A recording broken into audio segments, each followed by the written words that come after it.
in our hearts, when God really saves us, when God really changes us, and He comes in our hearts and in our minds, and He changes everything about us. This is why I often tell people, we read the Bible, but we really don't understand the Bible.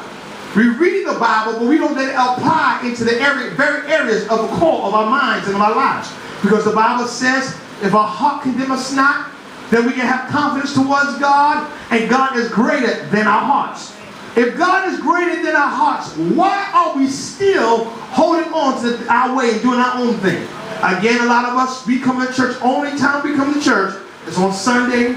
Very rarely we have folks that really come out for a large group to come together for prayer. Just maybe 10 people, if that, come to pray. Again, doing things by our own schedule because we refuse to give up our way. Again, this is why the Bible says, Jesus made it plain.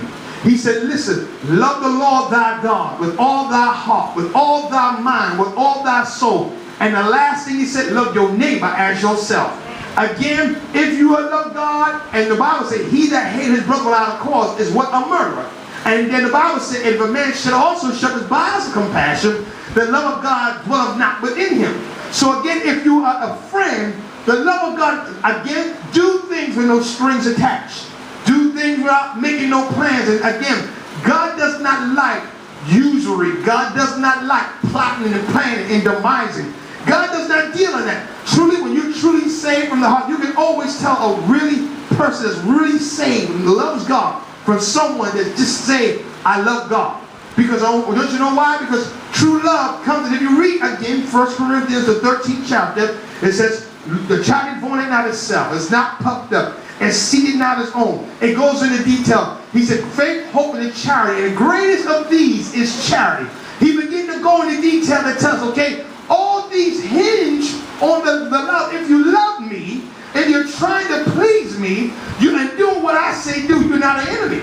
But the thing is, but when you're still holding on to what you're holding on to, you still don't want to let go of what you're doing, but still you're saying, I love God, but yet you don't show. Again, you just saying it with your mouth. Again, Jesus said to us and told us and made it plain. He said, you say you love me, but your hearts are far from me. Again, when a man's heart is towards God and he's a friend of God, again, God promised to hear the prayers of the righteous when they pray, that no matter what it is, God promised to make a way for His people. But getting back to worship, what I'm saying about praise and worship, again, praise opens the door to worshiping God. That's right. But again, getting back to what I'm saying about the praise,